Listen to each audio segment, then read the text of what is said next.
भक्त एक पेड़ के नीचे बैठ करके और भजन कर रहा था। नारद जी वहां से निकले तो देवऋषि नारद से उसने पूछा कि हे देवऋषि, आप कहां पधार रहे हैं? बोले मैं भगवान के धाम में जा रहा हूं। तो बोले भगवान से मेरे लिए इतना पूछ लेना कि भगवान का दर्शन मुझे कब होगा। बोले ठीक है।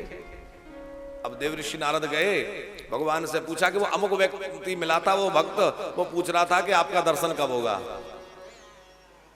तो भगवान ने कहा कि जिस वृक्ष के नीचे वो बैठा है उस वृक्ष में जितने पत्ते हैं उतने वर्षों के बाद मिलूंगा।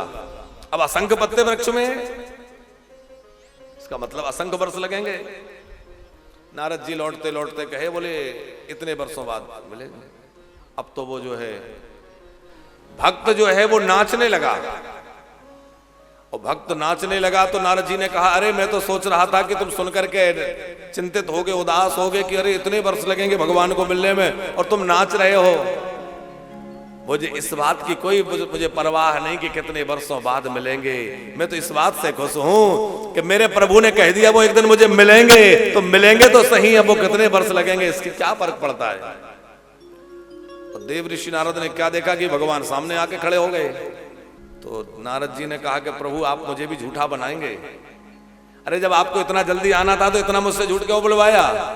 तो भगवान बोले कि अच्छा देखो तो पेड़ में कितने पत्ते हैं। और पेड़ में देखा तो एक भी पत्ता नहीं था, सारे पत्ते पतझड़ की तरह झड़ चुके थे। पेड़ में एक भी पत्ता नहीं। भगवान ने कहा सारे पत्ते झड़ गए, इसलिए मैं आ गया। मैं तो भक्त के प्रेम की परीक्षा ले रहा था कि यदि मैं कहूं कि बहुत वर्षों बाद आऊंगा तो वो कितना अधीर होता है, व्याकुल होता है।